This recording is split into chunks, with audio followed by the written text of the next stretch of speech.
Welcome back. आपका फिर स्वागत है सीएनबीसी आवाज पर और आवाज एंटरप्रेन्योर में। इस हफ्ते हमारा फोकस है शेयर्ड मोबिलिटी पर। मेरे साथ हैं यूलू के अमित गुप्ता, शटल के अमित सिंह और ओई रिक्शा के मोहित। मोहित, इस लड़ाई को आप कैसे लड़ रहे हैं? क्योंकि आपका एकदम बेस केस मॉडल है, आप प्राइमरीली फीडर सर्विस के तौर पर भी देखे जाते हैं, तो कैसे आप इंश्योर कर रहे हैं कि आपका कस्टमर सुरक्षित है एंड मोस्ट इम्पोर्टेंटली आपका ड्राइवर पार्टनर सुरक्षित है? हम भी जानते हैं कि मतलब पूरा जो फोकस है वो सेफ्टी होने वाला है। तो इसके अंतर्गत हमने कस्टमर साइड और ड्राइवर साइड और व्हीकल साइड, 3 साइड पे हम लोगों ने मेजर दिए हैं। तो सबसे पहले मैं बात करूंगा व्हीकल साइड पे, जिसके अंदर हमने सोशल डिस्टेंसिंग का ध्यान रखा है, जिसके अंदर हमने बीच में एक पॉली लेयर लगाई है। तो वो 4 कस्टमर जो बैठ रहे हैं उनके बीच में पॉली लेयर से सेपरेशन, ये हमारी पहली प्राथमिकता है। जिसमें हमने अभी बोला है कि आप डायगोनली ऑपोजिट सिर्फ व्हीकल के अंदर बैठ सकते हो with a poly layer in between. दूसरा, हमने व्हीकल सैनिटाइजेशन पे बहुत ध्यान दिया है, बिकॉज शेयर्ड मोड है।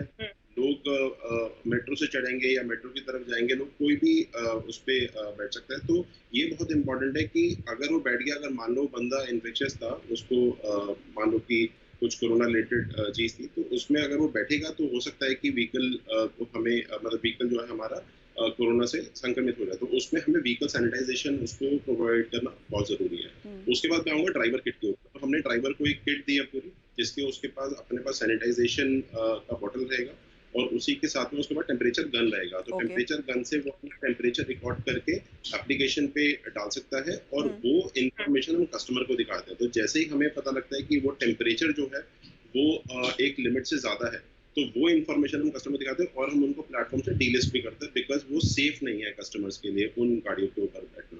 तो ये हमने मेजर लिया है ड्राइवर के साइड में। लेकिन इन सब सेफ्टी मेजर्स के पीछे मोहित, आप मानेंगे कि कॉस्ट भी इन्वॉल्व होगा, तो आपका उस फिर पर राइड कितना कॉस्ट बढ़ रहा है और क्या इसे पास ऑन करने की जरूरत होगी या फिर कंपनी इसे खुद अब्सॉर्ब करेगी? सो हर्षिता, वी आर सीइंग कि इसका कुछ 10%, 5 से 10% हमारे टॉप लाइन पे इसका इम्पैक्ट आएगा और अगले 6 से 9 महीने के अंदर हम कुछ सिर्फ सेफ्टी के अंदर हम कुछ इन्वेस्टमेंट हम लोगों ने डाला है, कुछ 5 करोड़ का हम लोग इन्वेस्टमेंट करेंगे, जिसके अंदर जो स्पेसिफिकली सेफ्टी पे टारगेट होगा। तो इनिशियली हम ये सारा जो इन्वेस्टमेंट है वो कंपनी के एंड पे करेंगे, because right now the idea is to build that trust among the consumer कि वो ई रिक्शा पे सेफली बैठ सकते हैं। एक बार वो ट्रस्ट उनके अंदर डेवलप हो गया, उसके बाद हम वो कॉस्ट मे और मे नॉट, वो अभी we are yet to see कि what sort of demand comes back. तो उसके बेसिस पे हम ये देखेंगे कि whether that part of the cost can be shared by our large community as well. तो that is subjective, but yes, primarily the important part is कि customer को सेफ्टी इंश्योर करना is most important thing. I agree. Amit Singh, इस पर मैं एक राय आपसे लेना चाहूंगी, क्योंकि आपने कहा कि हर एक कस्टमर को शटल की बस में अपनी खुद की जगह मिलती है, लेकिन कई बार हमने देखा और आपको याद होगा जब एविएशन में फिर लोग उड़ान भरने शुरू कर रहे थे तो एक डायरेक्टिव आया था कि शायद वो बीच वाली सीट खाली रखें। तो क्या आपको ऐसा लग रहा है कि इनिशियली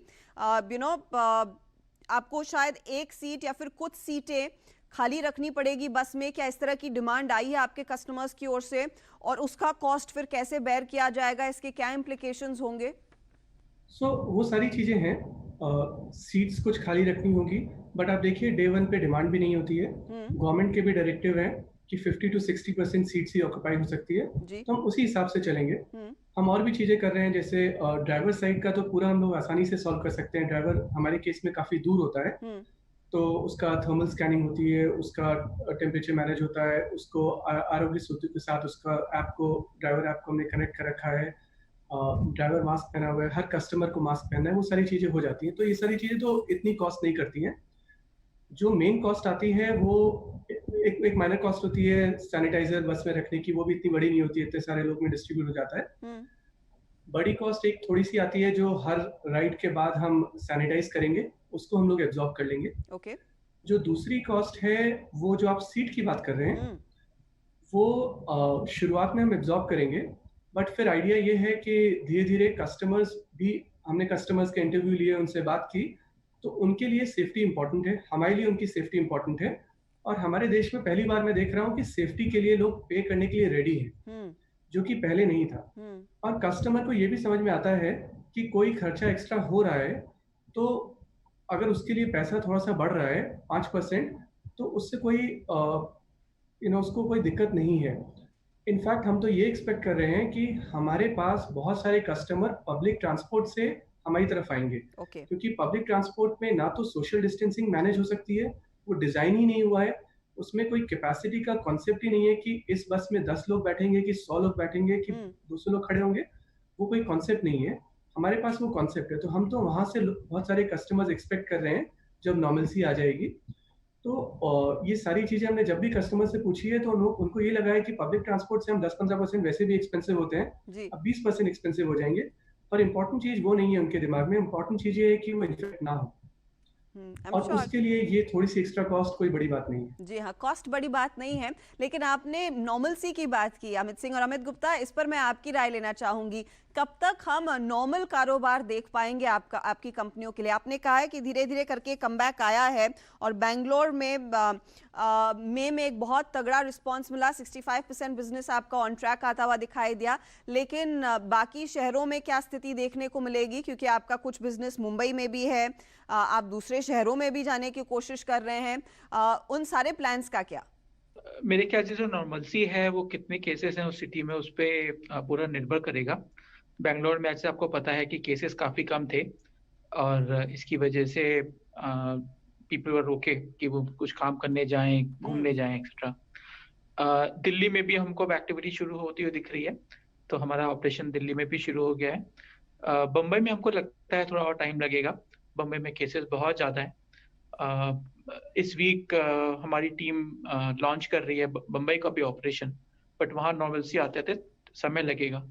तो अभी हम लोग को जैसे प्रोजेक्शंस दिख रहे हैं, तो एक तो है कितने लोग रोड पे आके मतलब अपना एक्टिविटी शुरू करेंगे, तो वो नंबर मेरे ख्याल से आराम से इसको 5 से 6 महीने आराम से लगेगा, क्योंकि जैसे पर्टिकुलरली बैंगलोर में काफ़ी आईटी कंपनीज हैं, उन्होंने बोला वर्क फ्रॉम होम करते रहिए, कोई प्रॉब्लम नहीं है। जी। और वो भी धीरे-धीरे लोग बोलेंगे कि आएँगे ऑफ़िस। तो उसको तो मेरे को लगता है कि आराम से 3 से 4 महीने तो हम आराम से बात कर रहे हैं। मगर हमारा as a business as far as concern है, क्योंकि अ, पब्लिक ट्रांसपोर्टेशन अपनी कैपेसिटी पे नहीं चलने वाला, लोगों को डर रहेगा। जी। तो हमारा जो बिज़नेस का जो 100% है, वो काफ़ी जल्दी आने की हमको उम्मीद है। तो बैंगलोर में हमारा जो खुद का अभी अनुमान है, इस महीने नहीं तो जुलाई में तो पक्का हम लोग अपने प्री कोविड वाले स्टेज में पहुंच जाएंगे अपने बिजनेस को लेकर। ओके। और दिल्ली और बम्बई की बात है, हमको लगता है कि वहां पर भी जुलाई और अगस्त में, तो समटाइम बेसिकली नेक्स्ट क्वार्टर हमारा बिजनेस एक स्टेज में आ जाएगा जिसमें हम लोग जहाँ पर थे प्री कोविड, हम लोग उस स्टेज में वापस आ जाएंगे अगर हम लोग पूरा बिजनेस देखते हैं पूरे ऑल सिटीज इन इंडिया। मोहित, आपके लिए स्थिति कैसी रहेगी? क्योंकि